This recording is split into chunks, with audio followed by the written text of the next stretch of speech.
Mis padres gastaron $127,000 en la boda de mi hermano. Cuando fue mi turno, papá me puso un ultimátum: sigue mis reglas o pagas tú. Elegí pagar por mí misma.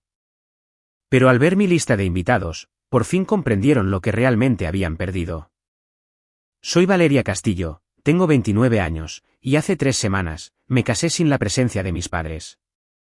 Hace años, mis padres gastaron $127,000 en la boda de mi hermano Alejandro, trajeron familiares de 3 estados, alquilaron un club de campo y contrataron una orquesta de 12 músicos.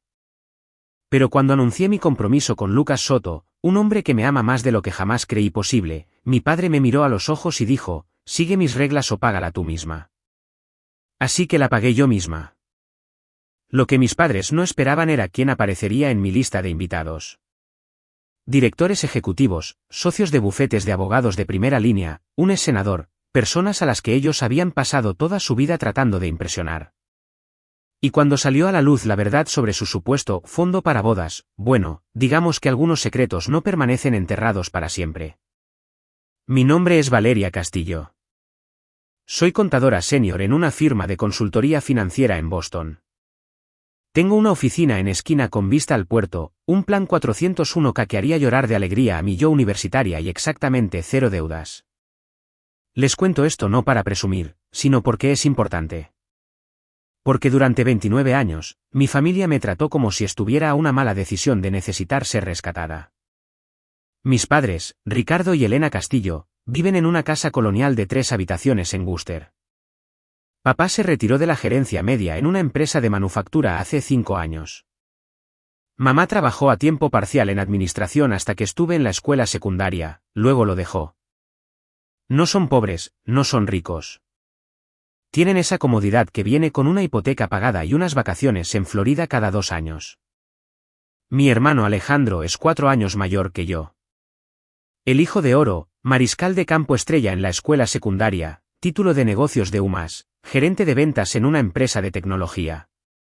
Eso suena más impresionante de lo que sugiere su salario. Hace 3 años, Alejandro se casó con su novia de la universidad, Camila. La boda fue en el Hillcrest Country Club. 250 invitados, costillas y langosta, una escultura de hielo con sus iniciales. Mis padres pagaron por todo, $127,000. Sé el número exacto porque mi madre lo mencionó al menos 15 veces durante la recepción.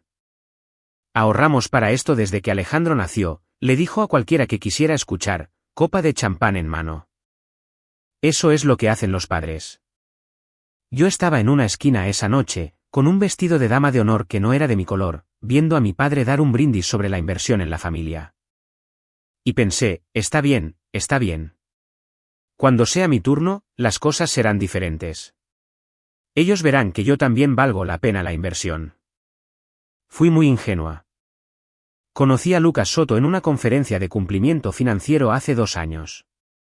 Él estaba allí representando a su bufete de abogados, Morrison y Soto LLP, y yo estaba allí tratando de no dormirme durante un panel sobre revisiones del código tributario.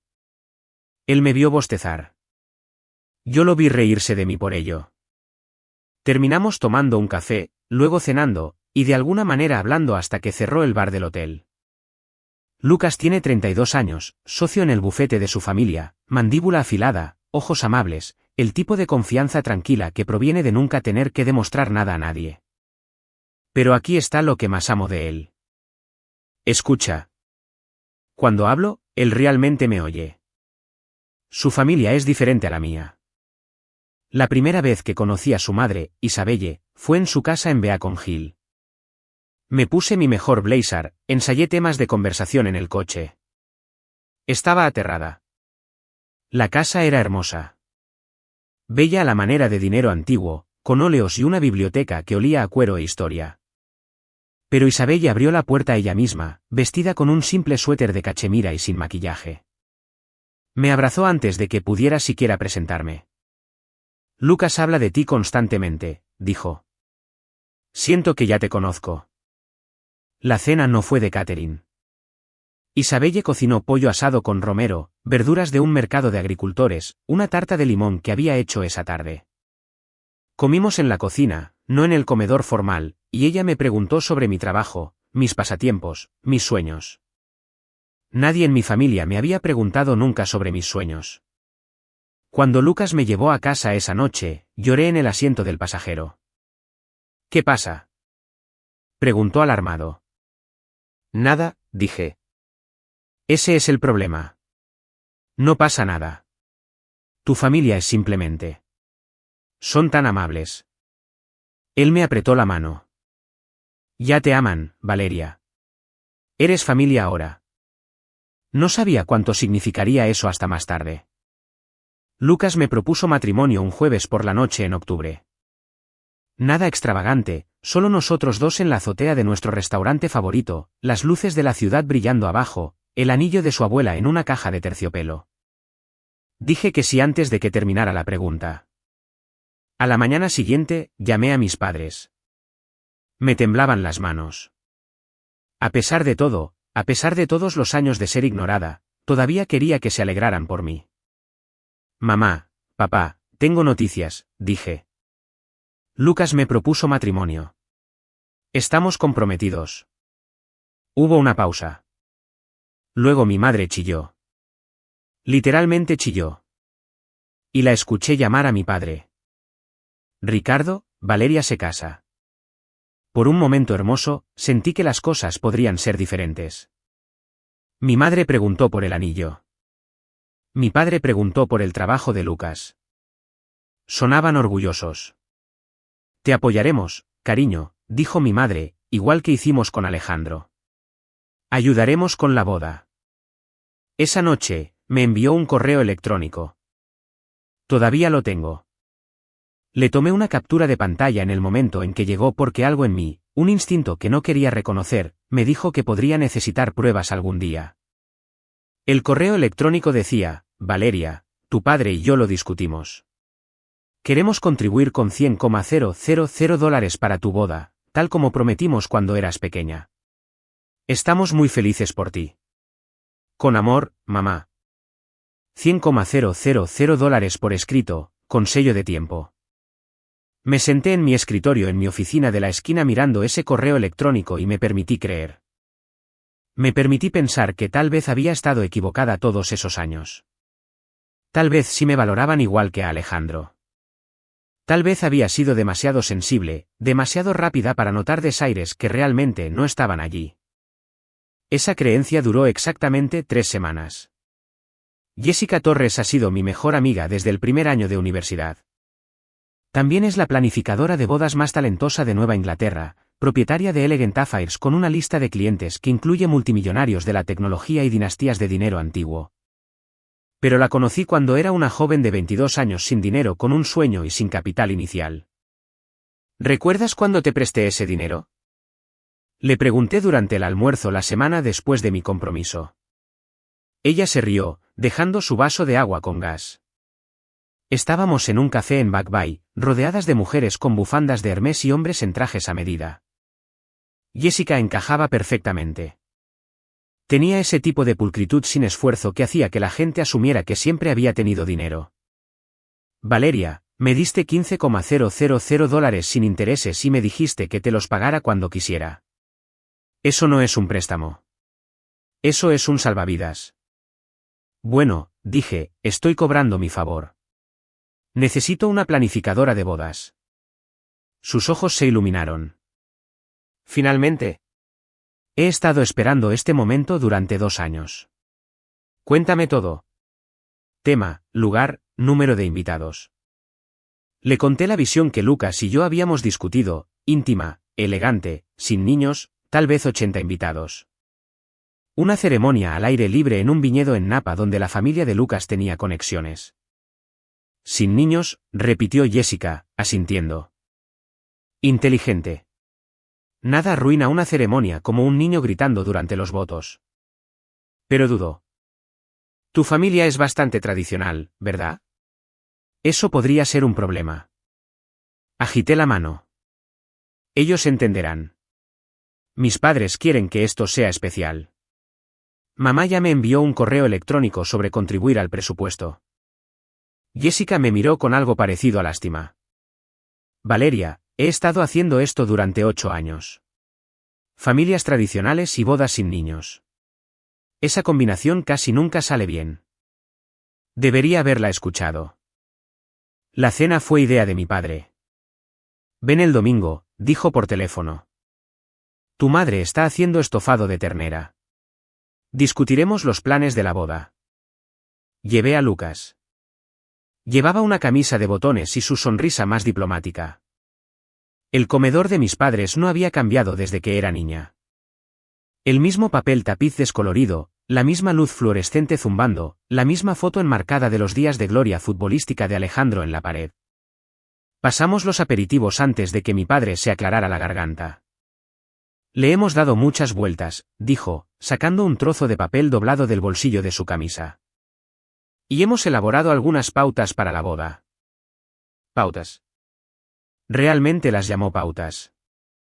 Alisó el papel sobre la mesa. Reconocí su letra. Apretada, precisa, la misma letra que había usado en los comentarios de mi boletín de notas cuando era joven. Valeria necesita aplicarse más. Regla 1, leyó. Toda la familia debe ser invitada. De ambos lados. Eso significa tu tía Gloria, los hijos de tu primo Miguel, los Méndez de la iglesia, todos. Sentí a Lucas tensarse a mi lado. Regla 2, sin boda sin niños. Los niños son parte de la familia. Regla 3, sin boda de destino. La ceremonia se queda local. Regla 4, tenemos la aprobación final sobre la lista de invitados. Regla 5, la ceremonia será en Santa Catalina. Es donde tu madre y yo nos casamos. Él levantó la vista, satisfecho, como si acabara de presentar una propuesta de negocios razonable. Mi madre asintió a su lado. Estas son las mismas reglas que siguió Alejandro. ¿Es lo justo? Miré la lista. 200 invitados. Una iglesia a la que no había asistido desde la escuela secundaria. Cada niño gritando y pariente crítico que había pasado mi vida adulta evitando. ¿Y si no estoy de acuerdo?, pregunté en voz baja. La expresión de mi padre no cambió. Entonces la pagas tú misma. Lo intenté. Dios, lo intenté. Papá, la política de no niños no se trata de excluir a nadie, expliqué, manteniendo la voz tranquila. El sobrino de Lucas arruinó la ceremonia de su mejor amigo el año pasado, tiró la vela de la unidad, comenzó a llorar durante los votos. La pareja quedó devastada. Solo queremos evitar eso. Mi padre no parpadeó. Los niños son familia. Bien, ¿qué tal un compromiso? Insistí. No. Lucas me apretó la rodilla debajo de la mesa. Una advertencia. No insistiré en la lista de invitados, intenté de nuevo. 200 personas es mucho. ¿Qué pasa si invitamos a la familia inmediata y amigos cercanos? Quizás 100. Mi madre soltó una risa aguda. ¿100? Valeria, ya le dije a la tía Gloria, al tío Miguel, a los Méndez, a los Fitzgeralds. ¿Espera?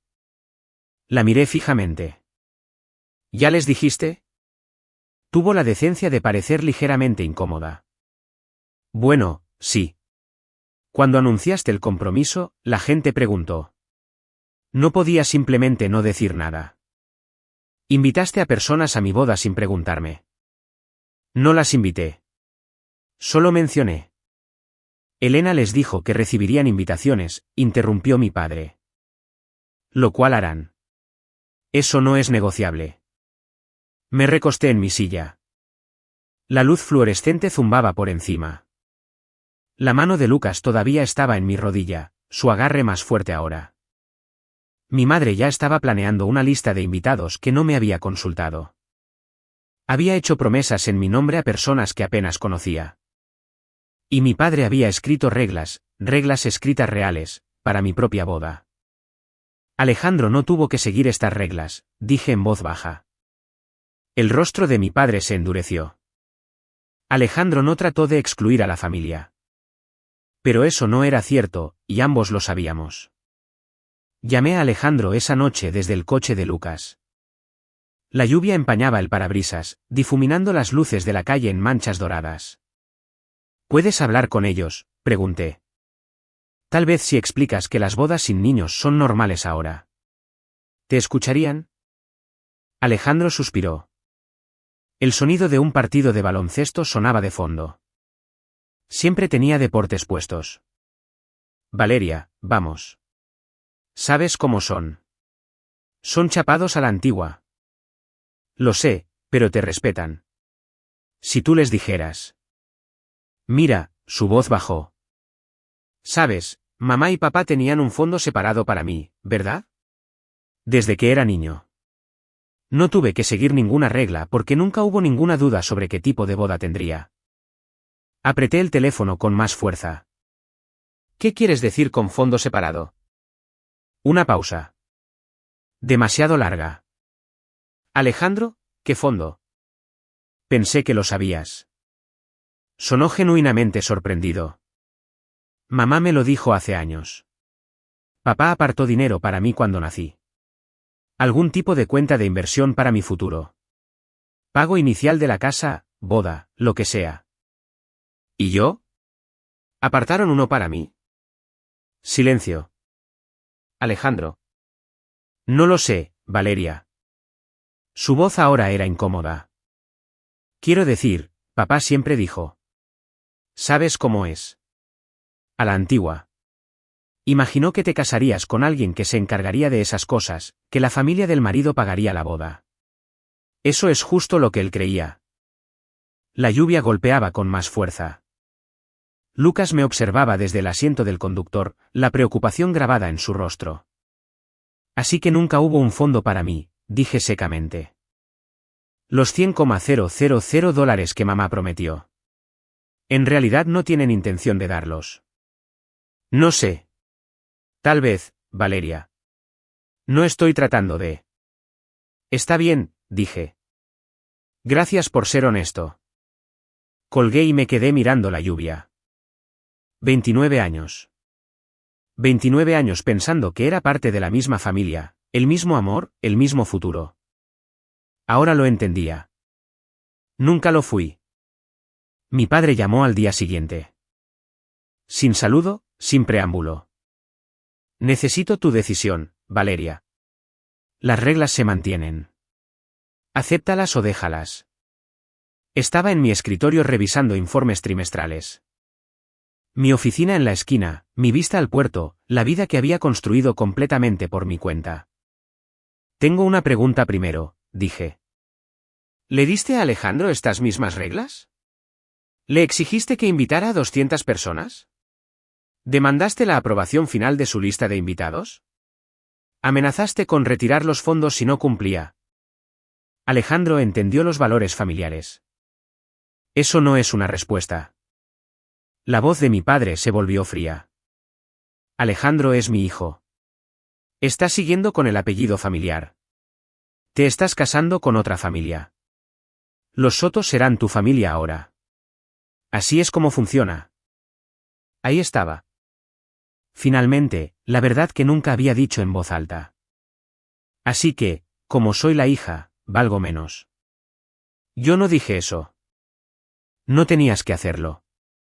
De fondo, escuché la voz de mi madre. Ricardo, dile que está siendo dramática. Mamá, dije, interrumpiendo. Te escuché. Y no estoy siendo dramática. Estoy siendo clara. Mi padre tomó aire. Esta es nuestra oferta final. Acepta las condiciones o financia la boda tú misma. No seremos manipulados por la culpa o las tonterías modernas. Pensé en el correo electrónico que mi madre había enviado, la promesa de $100,000, el sello de tiempo que había capturado. Pensé en la confesión accidental de Alejandro, el fondo que existía para él y nunca para mí. Pensé en Isabelle Soto, que me había abrazado la primera vez que nos conocimos y me preguntó por mis sueños. Entiendo, papá, dije. La financiaré yo misma. Y colgué antes de que pudiera responder. Lucas me encontró en el sofá esa noche, todavía con mi ropa de trabajo, mirando al vacío. Se sentó a mi lado, sin hablar, solo presente, esperando hasta que estuviera lista. Nunca planearon ayudarme, dije finalmente. Todo, la promesa, el correo electrónico. Fue condicional desde el principio. Querían control, no apoyarme. Lucas me abrazó. Entonces lo haremos nosotros mismos. No necesitamos su dinero, Valeria. No se trata del dinero, mi voz se quebró. Es que creen que valgo menos que Alejandro. Siempre han pensado eso, y yo seguí esperando estar equivocada. A la mañana siguiente, llamó Isabelle. Lucas me contó lo que pasó, dijo. Su voz era cálida, preocupada, pero no compasiva. Quiero que sepas algo. Cuando me casé con Javier, mis propios padres desaprobaron. Pensaron que me estaba casando con alguien inferior, un joven abogado sin conexiones familiares. Se negaron a contribuir a la boda. Parpadeé. No sabía eso. La madre de Javier nos dio $10,000. Era todo lo que tenía. Dijo, el amor no viene con condiciones. Nunca lo he olvidado. La escuché tomar aliento. Valeria, me gustaría contribuir con $50,000 a tu boda. Sin condiciones, sin reglas. Esto no es caridad. Es lo que hace la familia. Y tú eres familia. Isabelle, no puedo. Puedes. Lo harás. Su tono era suave pero firme. Alguien hizo esto por mí una vez. Ahora lo estoy haciendo por ti. Por favor, déjame. Una semana después, llegó un cheque con una nota escrita a mano en papel de carta color marfil. El papel grueso y pesado en mis manos. El amor no viene con condiciones. Bienvenida a la familia, cariño. Isabelle. Lloré durante una hora. Pero por primera vez en semanas, fueron lágrimas buenas. Si has llegado hasta aquí, tal vez entiendas lo que estaba sintiendo. Ese momento en el que te das cuenta de que el amor de tu familia venía con un asterisco del que nunca supiste. Permítanme ser clara acerca de algo. No necesito su dinero. Lucas y yo podríamos pagar esta boda 2 veces. Pero ese no es el punto. El punto es que le dieron a Alejandro $127,000 con una sonrisa y un brindis.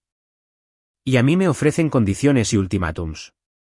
Esto nunca fue sobre el dinero. Se trata de si importo tanto como mi hermano. Y tengo mi respuesta. Ahora, volvamos a 3 meses antes de la boda. Las llamadas comenzaron la semana después de que le dije a mi padre que pagaría la boda yo misma. Primero, fue la tía Gloria. Valeria, cariño, tu madre dice que no estás invitando a la familia a la boda. Eso no puede ser cierto. Luego el tío Miguel, escuché que estás haciendo algo exclusivo. ¿Qué es esto de que no se permiten niños? Luego Patricia Méndez de la iglesia, con quien no había hablado en 15 años. Tu pobre madre está fuera de sí. Dice que la has excluido por completo. Traté de explicar. Sin niños era una elección que muchas parejas hacían. Queríamos una ceremonia íntima. Esto no era un rechazo a nadie. Nadie escuchó. Mi teléfono zumbaba constantemente.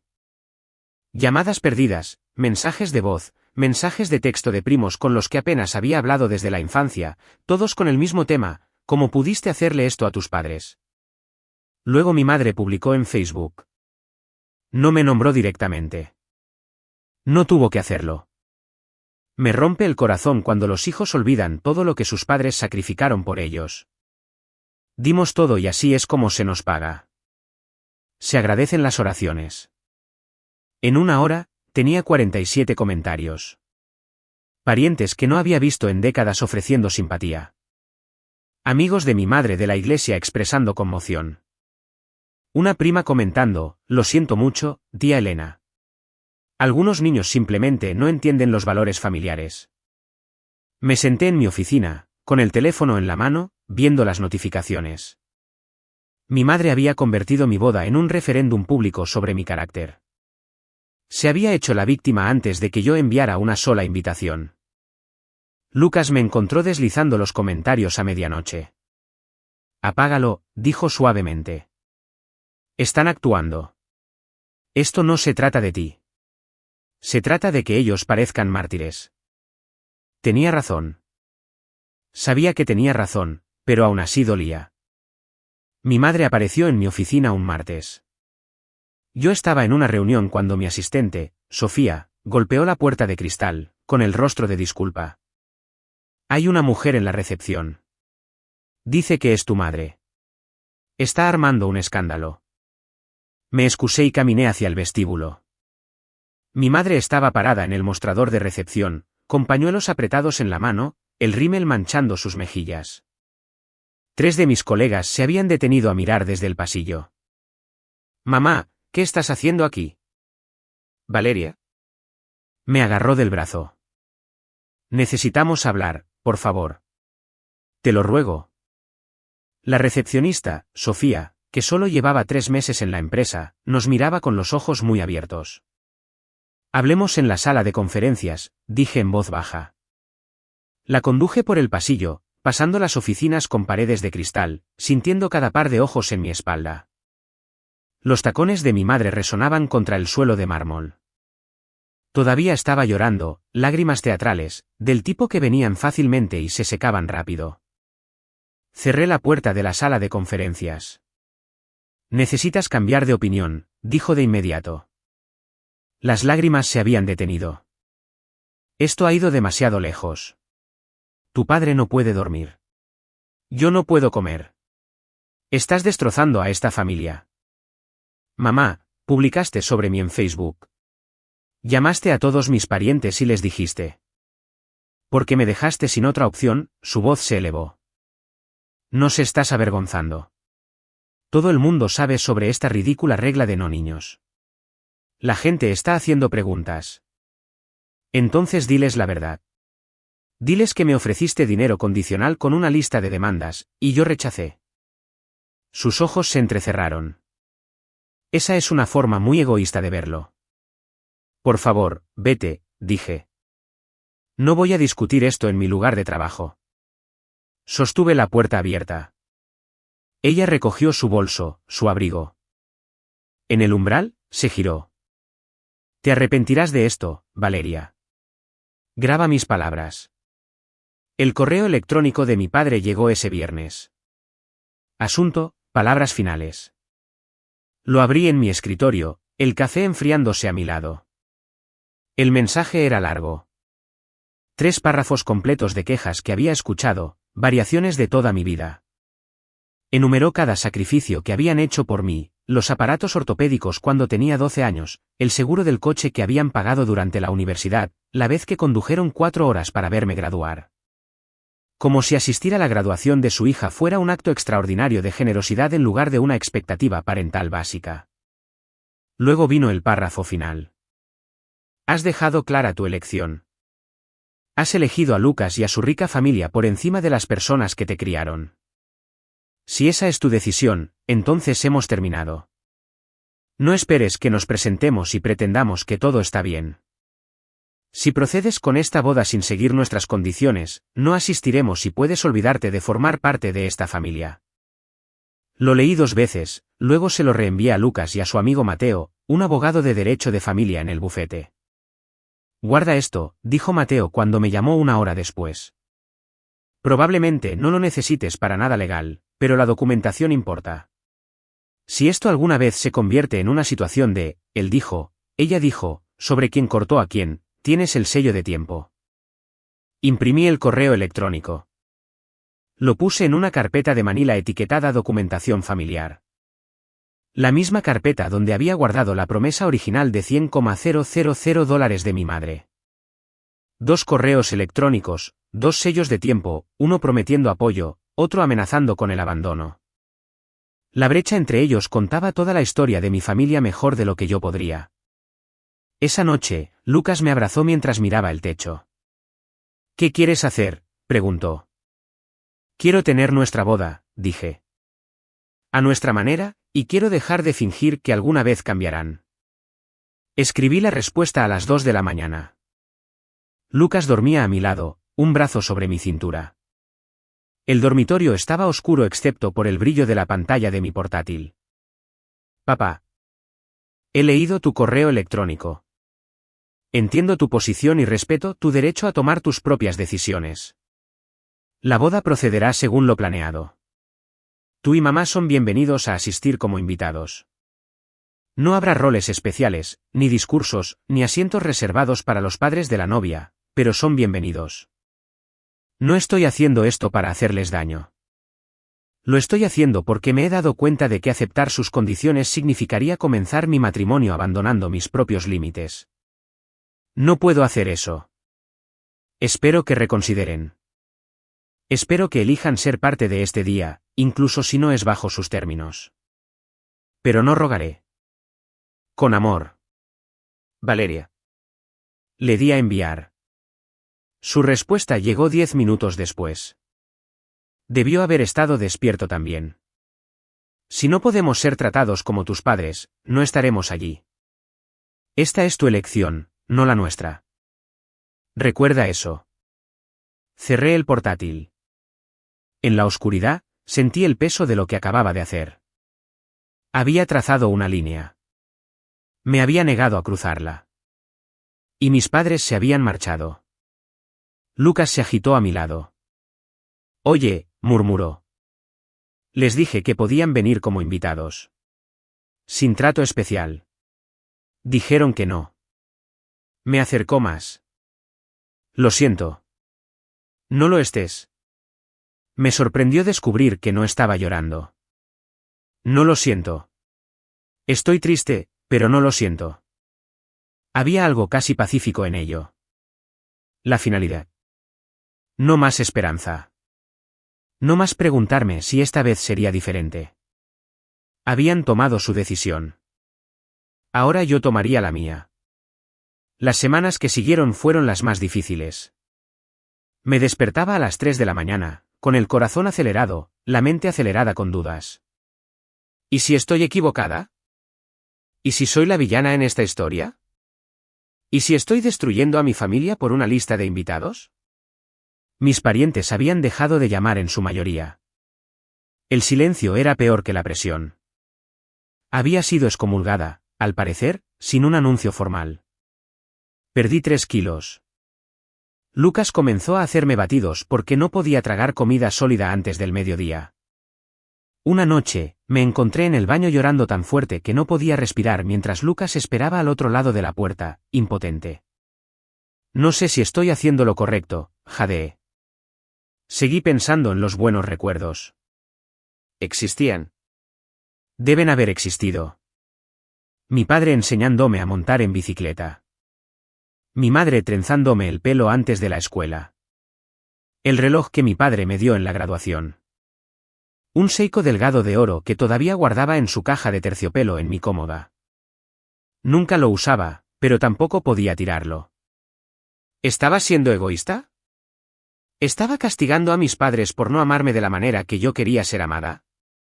Una mañana, escribí un mensaje de texto a mi madre. ¿Podemos hablar? Tal vez haya un término medio. Me lo quedé mirando durante 20 minutos. Luego lo borré porque recordé la publicación de Facebook, los parientes reclutados para llamarme, la escena en mi oficina, el correo electrónico de mi padre prometiendo cortarme si no cumplía. Esto no era un desacuerdo sobre los detalles de la boda.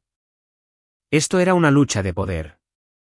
Y si cedía ahora, estaría cediendo para siempre. Dejé mi teléfono.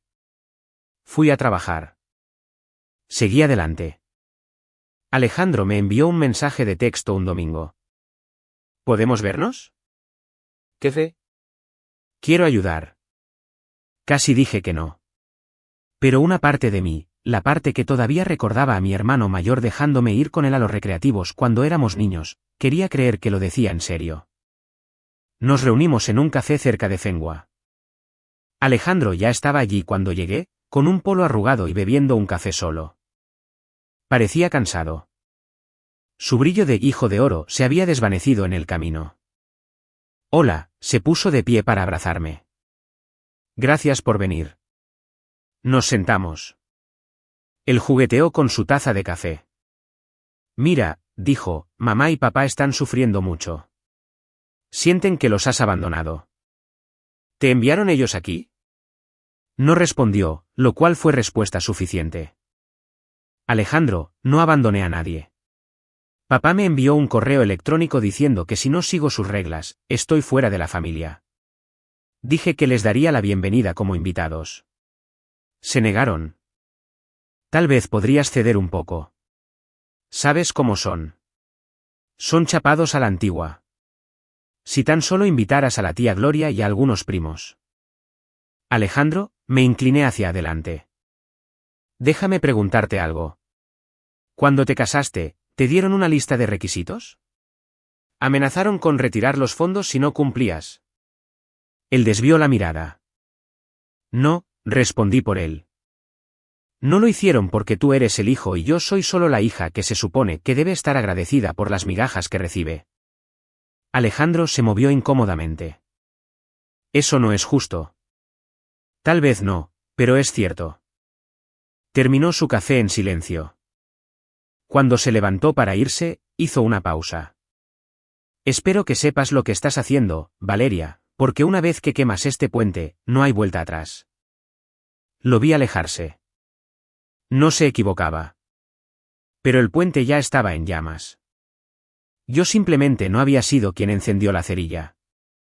Esa noche, Lucas me encontró en el sofá mirando mi teléfono. Alejandro, adivinó. Sí. Intentó hacer de pacificador, excepto que su versión de la paz significa que me rinda. Lucas se sentó a mi lado. Nunca intentó arreglarlo. Simplemente esperó. Sigo dudando de mí misma, admití, preguntándome si estoy siendo terca, si debería simplemente ceder e invitar a todos y sonreír durante todo el evento. ¿Quieres hacer eso? No. La respuesta llegó de inmediato. No, no quiero. Entonces no lo hagas. Me acercó a su lado. Valeria, has pasado toda tu vida tratando de ganarte algo que debería haberte sido dado libremente. La aprobación de tus padres, su amor. Trabajaste más duro, lograste más, pediste menos. Y nunca fue suficiente porque nunca se trató de lo que hiciste. Se trataba de quién eres. Cerré los ojos. Tú no eres el problema, dijo en voz baja. Nunca lo fuiste. A la mañana siguiente, llamó Isabelle. Escuché que tuviste una semana difícil, dijo. Sin preámbulos, sin charlas triviales. Lucas te lo dijo. Está preocupado. Yo también. Hizo una pausa. Valeria, cuando elegí casarme con Javier en contra de los deseos de mis padres, los perdí durante 3 años. 3 años de silencio. Fue lo más difícil que he hecho. ¿Cómo lo superaste? Recordando que yo no los estaba rechazando a ellos. Ellos me estaban rechazando a mí por tomar mi propia decisión. Hay una diferencia. Su voz se suavizó. No estás destruyendo nada, cariño. Solo te estás negando finalmente a fingir que las grietas no estaban ya allí. Esa noche, miré la foto de compromiso en nuestra pared. Lucas y yo riendo en el Boston Common. Hojas doradas girando a nuestro alrededor. No necesitaba el permiso de mis padres para ser feliz. Solo necesitaba darme permiso a mí misma. Jessica extendió los planes finales sobre su mesa de conferencias como un general preparándose para la batalla. Bien, dijo, con los ojos brillantes. Hablemos de la boda de tus sueños. El lugar, una finca de viñedos privada en Napa Valley. Colinas ondulantes, vides antiguas, una terraza de piedra con vistas al valle. La familia de Lucas tenía conexiones con los propietarios. Habíamos conseguido una tarifa que habría sido imposible de otra manera. La lista de invitados, 85 personas, cuidadosamente seleccionadas. Sin invitaciones por obligación, sin parientes lejanos con los que nunca había hablado, sin niños gritando. El presupuesto, $90,000. Lucas y yo contribuimos con $40,000 de nuestros ahorros. El regalo de Isabelle cubrió $50,000. Jessica, fiel a su palabra, Estaba proporcionando sus servicios a precio de coste, normalmente un valor de $30,000, ahora incluido como su regalo de bodas para nosotros. ¿Sin niños?, confirmó Jessica. Ceremonia sin niños al atardecer. Hora dorada, el único deseo de Lucas. Ella sonrió. Este va a ser mi trabajo más fino. Espero que lo sepas. Miré el tablero de inspiración que había creado. Líneas limpias, flores blancas, iluminación suave, elegancia simple. Nada chillón, nada exagerado, solo belleza. ¿Qué pasa con tu familia?, preguntó Jessica con cuidado. ¿Algún cambio en ese frente? Negué con la cabeza. Hicieron su elección. De acuerdo. Ella tomó una nota. Informaré a seguridad por si acaso. A veces la gente aparece sin invitación en estas cosas. No había pensado en eso. ¿Crees que intentarían colarse en la boda? Creo que la gente hace cosas inesperadas cuando se da cuenta de que no tiene el control. Me miró por encima de sus gafas. Espera lo mejor, planea lo peor. Ese es mi lema. Asentí lentamente. No se me había ocurrido la posibilidad de que mis padres intentaran forzar su entrada. Pero Jessica había estado haciendo esto durante 8 años. Ella sabía cosas que yo no. La lista de invitaciones era un documento que no le había enseñado a nadie fuera de Lucas y Jessica. Pero al revisarla una última noche, me di cuenta de algo. Esto no era solo una lista de invitados a la boda. Era un testimonio de la vida que había construido. El lado de Lucas incluía al socio gerente de Morrison y Soto, un juez federal que lo había asesorado en la Facultad de Derecho, 3 socios de firmas competidoras que se habían convertido en amigos cercanos, el CEO de una empresa Fortune 500. Un cliente que Lucas había representado en una fusión compleja. Mi lado incluía a mi mentor de la escuela de negocios, ahora profesor en Harvard Business School, 2 colegas que se habían convertido en amigos genuinos, un esciente que había iniciado una organización sin fines de lucro con mi asesoramiento financiero. Y luego estaba la red de Isabelle, filántropos, mecenas de las artes, un ex senador que formaba parte de la junta de su fundación benéfica. Al final de la lista había 5 nombres de mi familia. Mi prima Andrea, la hija de Alejandro, que siempre había sido amable conmigo. Paula, la segunda prima de mi madre, que me había enviado un mensaje de texto de apoyo después del incidente de Facebook. 3 otros parientes que notoriamente no se habían unido a la presión. También había invitado a Carla Vega. Carla tenía 60 años, una contadora jubilada que había trabajado con mi madre en su antiguo trabajo décadas atrás. Se habían mantenido en contacto. Tarjetas de Navidad, almuerzos ocasionales. Siempre me había gustado Carla. Tenía un ingenio agudo y observaciones más agudas. Más importante aún, Carla sabía cosas. Mi madre siempre le había confiado sobre finanzas, sobre la familia, sobre los planes que ella y mi padre habían hecho. No estaba invitando a Carla para causar problemas. La estaba invitando porque era amable y porque una parte de mí sabía que la verdad tiene una forma de salir a la superficie cuando las personas adecuadas están en la sala. Las invitaciones salieron un jueves. La cuenta regresiva había comenzado oficialmente. Andrea publicó su invitación en Instagram. Así fue como se enteró mi madre. Una simple foto, el sobre, la caligrafía, el lugar. Napa Valley, California. Andrea la subtituló con una cadena de emojis de champán y las palabras temporada de bodas. Mi teléfono sonó en la hora. Invitaste a Andrea pero no a su madre. Invitaste a la hija de tu primo pero no a tu propia tía. La voz de mi madre era helada. Invité a personas que me han apoyado, dije con calma. Estaba en casa sentada en el balcón viendo la puesta de sol pintar el horizonte de Boston de naranja. La tía Susana pasó los últimos 2 meses llamándome desagradecida. Andrea me envió un mensaje de texto diciendo que lamentaba el drama familiar. Esto es calculado. Estás haciendo esto para hacernos daño. Estoy haciendo esto para tener la boda que quiero. Hiciste tu elección, mamá. Estas son las consecuencias. Una fuerte inspiración de aire. No respondí a eso. ¿Quién está pagando por esto?, presionó. ¿Son los Soto? ¿Están financiando todo? ¿Estás dejando que tus suegros paguen por una boda que tus propios padres deberían estar pagando? Deberían estar pagando. Como si todavía fuera una obligación que estaban cumpliendo en lugar de un regalo que habían retirado. Los Soto han sido generosos, dije. También mis amigos. Eso es todo lo que diré sobre el presupuesto. Silencio. Luego, en un tono diferente, Valeria, deberíamos hablar de esto en persona. Tal vez podamos resolver algo. Podríamos vernos. La invitación se mantiene, mamá. Puedes venir como invitada. La oferta no ha cambiado. Eso no es suficiente. Entonces lo siento.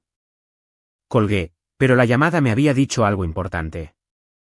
Estaban prestando atención, y estaban empezando a preocuparse. Más tarde supe lo que sucedió a continuación por la prima Andrea. Mi madre llamó a todos los que conocía. No para disculparse, no para reconciliarse, sino para investigar. Buscó en Google a la familia Soto. Encontró el sitio web de la Fundación de Isabelle. La junta directiva estaba salpicada de nombres que aparecían en páginas sociales y revistas de negocios. Encontró artículos sobre Javier Soto, ya fallecido, pero que fue juez federal con una reputación impecable. Buscó a Lucas en LinkedIn, socio a los 32, Harvard Lab, trabajo pro bono que había sido destacado en el Boston Globe. Y luego buscó el viñedo. Elena me llamó en pánico, me contó Andrea más tarde. Estaba como, ¿sabes cuánto cuesta ese lugar? ¿Sabes el tipo de personas que se casan allí? Pensé que iba a hiperventilar. Mi padre llamó a la noche siguiente. Su tono era diferente, más suave, casi conciliador. Valeria, quizás fuimos demasiado apresurados. Tu madre y yo queremos discutir las cosas más a fondo. Tal vez podríamos reunirnos para cenar este fin de semana. Reconocí esta voz. Era la voz que usaba cuando quería algo, cuando estaba recalibrando la estrategia. ¿Qué cambió?, pregunté. Nada cambió. Simplemente. Hemos estado reflexionando. La familia es la familia. Deberíamos estar allí para tu boda. La familia es la familia. La frase que había sido utilizada en mi contra durante meses ahora desplegada como una rama de olivo. Son bienvenidos a asistir, dije, como invitados. Sin discursos, sin asientos especiales, sin rol de padres de la novia, solo invitados. Una larga pausa. ¿Esa es tu respuesta final? Esa siempre ha sido mi respuesta, papá. No ha cambiado. Colgó sin decir adiós. La boda estaba a 3 semanas y mis padres finalmente se habían dado cuenta de que estaban a punto de quedar fuera de algo que no podían controlar. En este punto de mi historia, sabía que algo se avecinaba. Mis padres no querían reconciliarse de repente porque habían cambiado de opinión. Habían cambiado de estrategia. Habían visto la lista de invitados, el lugar, el tipo de vida que estaba construyendo sin ellos, y querían entrar. ¿Pero aceptarían mis términos? ¿Se presentarían a la boda? ¿Y qué pasaría cuando descubrieran lo que sabía Carla Vega? La cena de ensayo se suponía que iba a ser íntima. 30 personas en un restaurante con estrellas Michelin con vistas a los viñedos de Napa. Amigos cercanos, familia inmediata, las personas que más importaban. Mis padres no estaban en la lista, razón por la cual mi corazón se detuvo cuando los vi entrar por la puerta. Mi madre llevaba su mejor vestido, el que guardaba para funerales y ocasiones elegantes. Mi padre se había puesto corbata. Parecían respetables, casi humildes, de pie en el vestíbulo mientras la anfitriona consultaba su plano de asientos con obvia confusión. Soy la madre de la novia, escuché decir a mi madre. Debe haber algún error. Sentí la mano de Lucas apretar mi brazo. A nuestro alrededor, las conversaciones se apagaron. Isabelle levantó la vista de su champán, su expresión indescifrable. Yo me encargo, dije. Me acerqué. Mis tacones resonaron contra el suelo de madera. Todos los ojos en la sala me siguieron. Mamá, papá. Mantuve mi voz baja, firme. No estaban en la lista de invitados para esta noche. Somos tus padres, Valeria. La voz de mi madre tembló. Angustia performativa. Tenemos todo el derecho de estar aquí. Volamos 3,000 millas. No estaban invitados. Por favor, váyanse. Estamos aquí para apoyarte. ¿No es eso lo que querías? Jessica se materializó a mi lado, tableta en mano. Señora, señor, si pudiera hablar con ustedes en privado por un momento. El rostro de mi padre se puso rígido. No necesitamos hablar en privado. Necesitamos que nos guíen al evento de nuestra hija. Isabelle se levantó de su asiento y cruzó la sala. Se movía como el agua, elegante, sin prisas, imposible de ignorar. Ricardo. ¿Elena? Su voz era cálida pero firme. Quizás podríamos discutir esto en el comedor privado. Odiaría que esto se convirtiera en un espectáculo. Mi padre miró a Isabelle, a sus perlas, su postura, su tranquila autoridad, y parte de su fanfarronería se desvaneció de su rostro. Bien, dijo tensamente. Hablemos. El comedor privado era pequeño. Una mesa para 6, botellas de vino alineadas en las paredes, iluminación suave que no podía suavizar la tensión. Mis padres se sentaron a un lado. Lucas, Isabelle y yo nos sentamos al otro. Mi padre habló primero. Vinimos a apoyar a nuestra hija. Eso es todo. Vinieron sin ser invitados, dije. Después de enviarme un correo electrónico diciendo que me cortarían si no obedecía sus condiciones. Eso fue un malentendido. Tengo el correo electrónico, papá. Saqué mi teléfono. ¿Quieres que lo lea? Si procedes con esta boda sin seguir nuestras condiciones, no asistiremos y puedes olvidarte de formar parte de esta familia. Eso fue lo que escribiste. Su rostro palideció. Mi madre intervino. Estábamos dolidos. Dijimos cosas que no queríamos decir. Entonces, ¿por qué no se disculparon? ¿Por qué apareciste en mi oficina? ¿Por qué publicaste sobre mí en Facebook? ¿Por qué reclutaste a parientes para presionarme? Silencio. Isabelle habló, su voz suave. Ricardo, Elena, entiendo que esto es difícil. Dejar ir el control sobre nuestros hijos es una de las cosas más difíciles que un padre puede hacer. Pero lo que han descrito, condiciones, ultimátums, vergüenza pública, eso no es apoyo, eso es coerción. Mi madre se volvió hacia ella. Con el debido respeto, señora Soto, esto no es asunto suyo. Valeria es mi familia ahora, dijo Isabelle simplemente. Eso lo convierte en asunto mío. Ella es nuestra hija. Entonces actúen como tal. El tono de Isabelle no se agudizó, pero algo en él hizo que mi madre se callara. Ser padre no se trata de control. Se trata de presentarse para tu hijo. Incluso cuando toma decisiones que no entiendes. Valeria los invitó a esta boda como invitados. Todavía los está invitando. La pregunta es si pueden aceptar eso. Mi padre miró fijamente la mesa. Los ojos de mi madre estaban húmedos de lágrimas. Reales esta vez, pensé. Ninguno de los dos habló.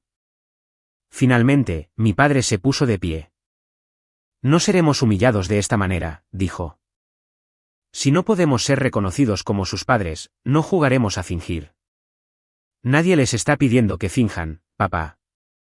Les estoy pidiendo que estén presentes en términos que nos respeten a ambos. Él negó con la cabeza. Tomaste tu decisión. Elegiste a los Soto. Elegiste a una multitud de extraños por encima de tu propia carne y sangre. Elegí una boda que refleja mis valores. Si no pueden aceptar eso, no podemos. Mi madre se levantó, recogiendo su bolso. No seremos tratados como invitados ordinarios cuando somos tus padres. Miró a Isabelle con algo parecido al odio. Espero que seas feliz. Has puesto a nuestra hija en nuestra contra. Nadie me puso en su contra, dije en voz baja. Tomé mi propia decisión. Desearía que pudieran ver la diferencia. El labio de mi madre tembló. Te arrepentirás de esto, Valeria. El día de tu boda, cuando nos busques y no estemos allí, te arrepentirás. Se giró y se fue. Mi padre la siguió. Los vi irse. La puerta se cerró. El clic resonó en la sala silenciosa. Lucas me rodeó con el brazo. Isabelle se acercó a la mesa y me apretó la mano. Lo siento, murmuró. No lo sientas. Mi voz era firme, pero por dentro algo dolía. Hicieron su elección, al igual que yo hice la mía. Regresamos al comedor principal. Los invitados habían reanudado sus conversaciones, aunque varios pares de ojos nos siguieron con preocupación. Carla Vega estaba sentada cerca del final de la mesa, copa de vino en mano. Me observó entrar. Nuestros ojos se encontraron, y ella me dio un pequeño asentimiento de comprensión, como si supiera que algo se avecinaba, como si supiera lo que yo aún no sabía. El resto de la cena de ensayo transcurrió en un borrón de brindis y risas, pero mi mente seguía divagando hacia las espaldas que se retiraban de mis padres. Lucas dio un discurso. Isabelle dio un discurso. Jessica reunió a todos para una foto grupal en la terraza, el viñedo extendiéndose dorado e infinito detrás de nosotros. ¿Estás bien?, preguntó Lucas en voz baja mientras posábamos. Sí, sonreí para la cámara. Creo que sí.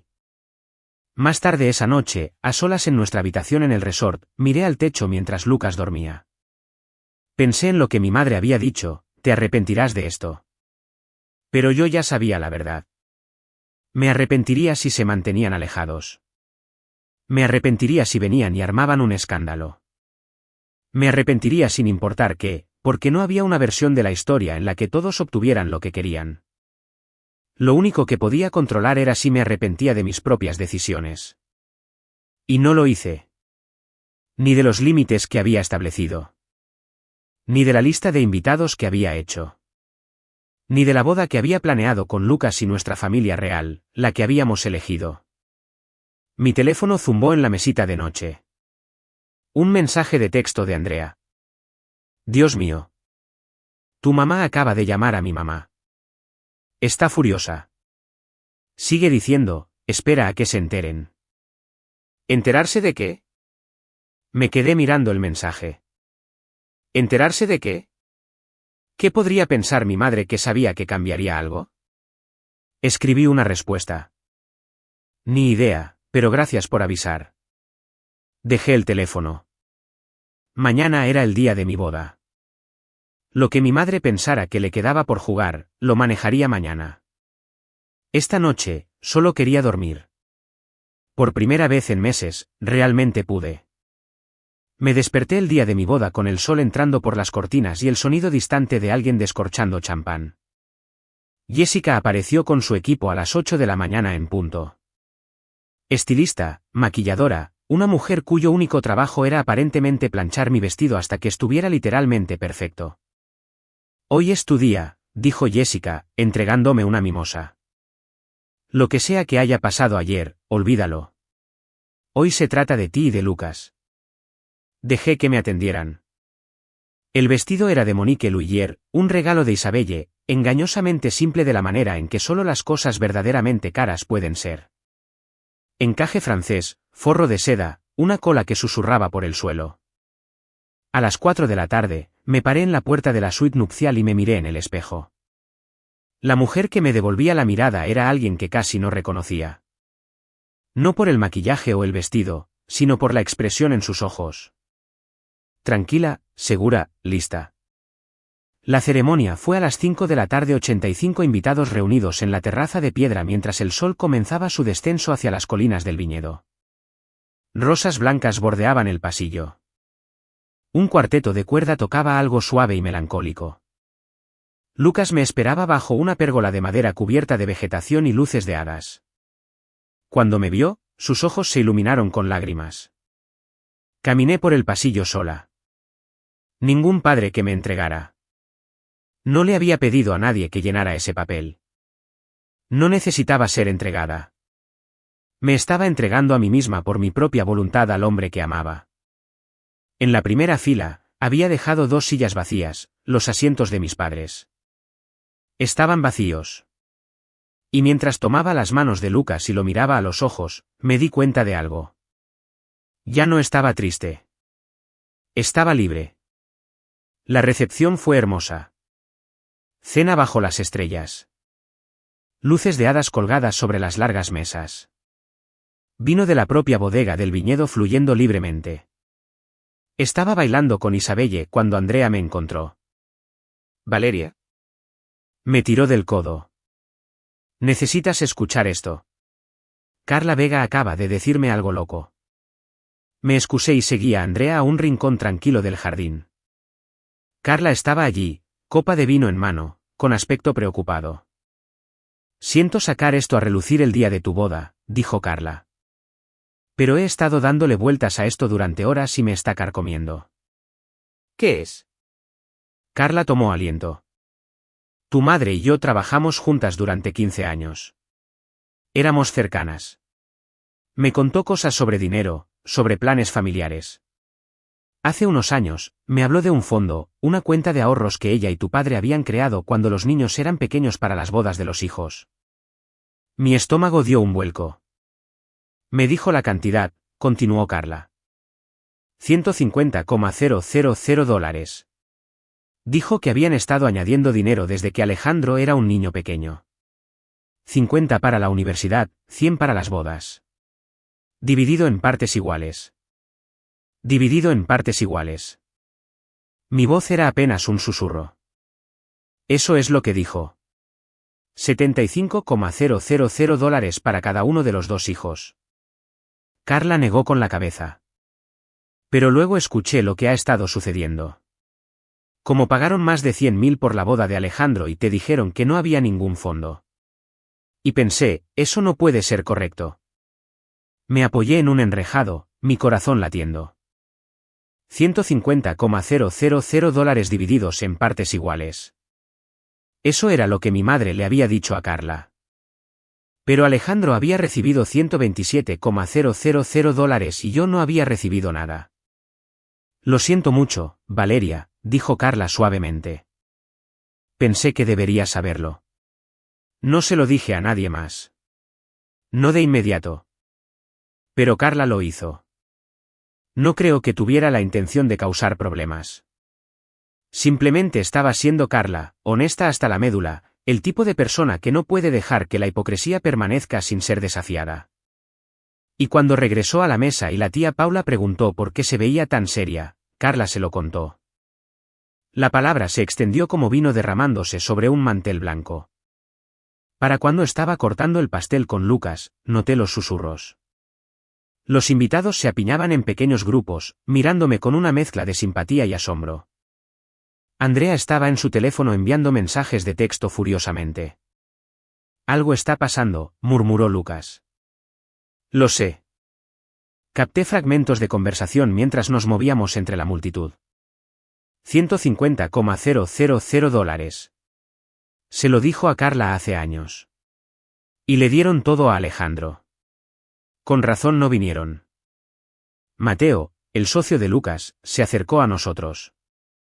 Expresión grave. Valeria, acabo de escuchar algo interesante de uno de los invitados sobre un fondo familiar. Es cierto, dije en voz baja. Mi madre le contó a Carla Vega hace años. Tenían dinero para ambas. Simplemente eligieron gastarlo todo en Alejandro. La mandíbula de Mateo se tensó.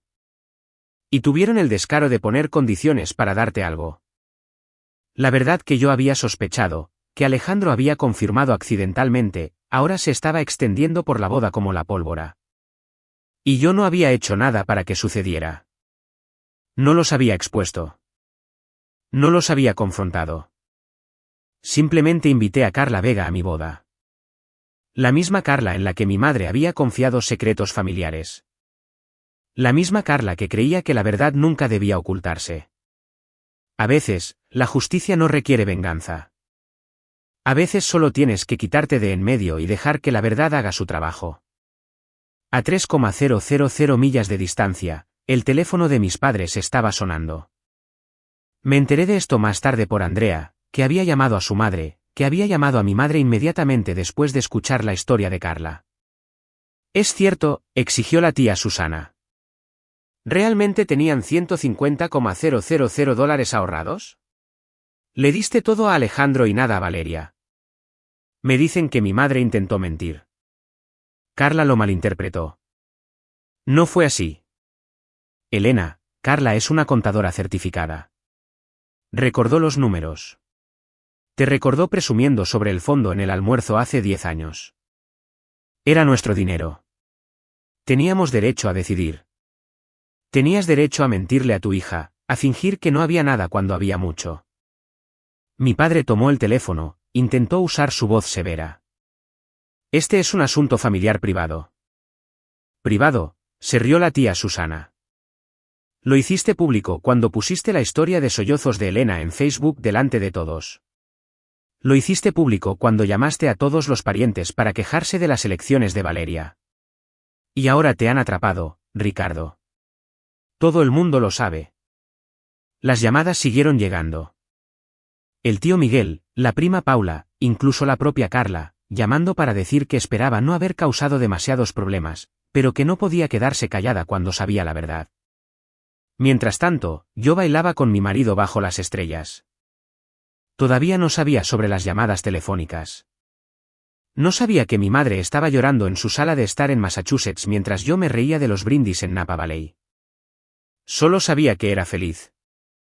Estaba rodeada de personas que me amaban, realmente me amaban, sin condiciones ni cálculos. Y en algún lugar en el fondo de mi mente, sabía que esto nunca fue sobre la venganza. Se trataba de ser finalmente libre. Pasamos 2 semanas en Italia para nuestra luna de miel, la costa de Amalfi tal como soñamos. Apagué mi teléfono durante la mayor parte del viaje. Lucas también lo hizo. Cuando aterrizamos de vuelta en Boston, la realidad llegó inundándome. 17 llamadas perdidas de Alejandro, 4 de parientes con los que no había hablado en años, un mensaje de voz de Carla disculpándose efusivamente por remover las cosas, y un mensaje de texto de mi madre: has destruido esta familia. Espero que estés orgullosa de ti misma. Me quedé mirando el mensaje durante mucho tiempo. Luego guardé mi teléfono y me fui a casa con mi marido. En los días siguientes, me enteré de lo que había sucedido mientras estábamos fuera. La familia se había fracturado. Las tías que alguna vez habían coreado las quejas de mi madre ahora cuestionaban todo. Los primos que me habían llamado desagradecida estaban reevaluando su lealtad. Alejandro fue el peor parado. Su esposa, Camila, había comenzado a hacer preguntas. Si tus padres te dieron 127,000 dólares para la boda, ¿de dónde vino realmente ese dinero? Está estresado, me dijo Andrea durante el almuerzo. La gente sigue preguntándole por qué él recibió todo y tú no recibiste nada. No creo que él lo pensara antes. ¿Es eso culpa mía?, pregunté. Andrea negó con la cabeza. No, es culpa de sus padres por ponerlo en esa posición. Mi madre había desactivado su Facebook. Mi padre no devolvía las llamadas de la familia extendida. No se habían comunicado conmigo. Ni una sola vez, ni para disculparse, ni para explicar, ni para reconciliarse. El silencio lo decía todo.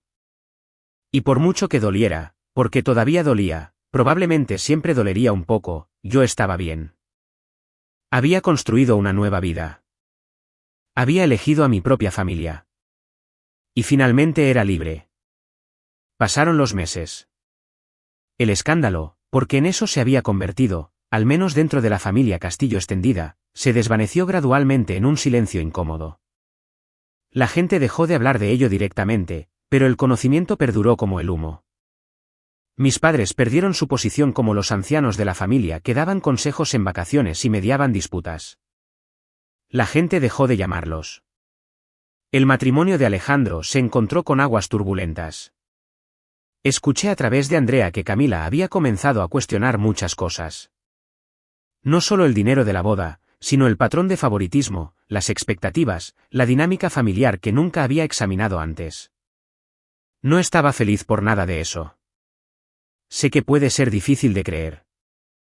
A la gente le encanta una historia de venganza donde la víctima observa a sus atormentadores sufrir y se siente satisfecha, pero yo no me sentía satisfecha. Me sentía cansada. Una tarde, me encontré de pie en mi escritorio sosteniendo la caja de terciopelo con el reloj que mi padre me había dado en la graduación, ese Seiko de oro que había guardado pero nunca usado. Lo abrí. La esfera del reloj atrapó la luz. Era un buen reloj, no caro, no como las cosas que usaba Isabelle, pero una vez había significado algo, un momento en que mi padre me había mirado con algo parecido al orgullo. Cerré la caja y la volví a guardar en el cajón. No la tiré. Algunas heridas no se curan destruyendo las cosas que las causaron. Se curan reconociendo lo que fue, lamentando lo que pudo haber sido y eligiendo seguir adelante de todos modos. Lucas me encontró mirando por la ventana esa noche, las luces de la ciudad de Boston brillando abajo. ¿Pensando en ellos?, preguntó. A veces, admití. ¿Es extraño? No. Me rodeó con los brazos por detrás.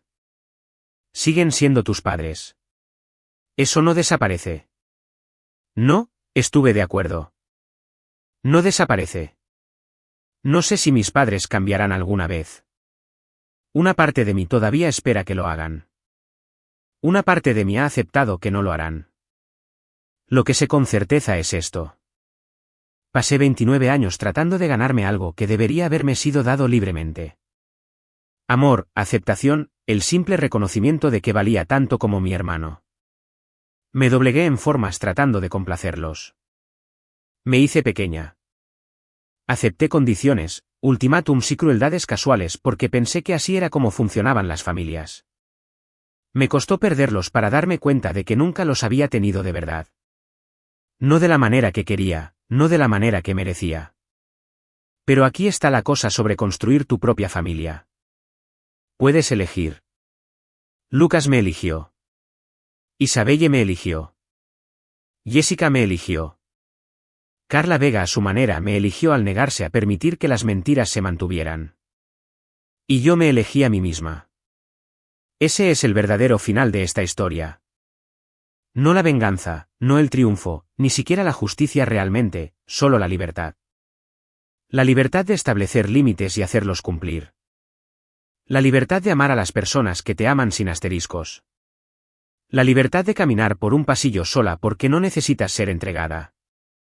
Soy Valeria Castillo. Tengo 29 años y finalmente sé lo que significa ser libre.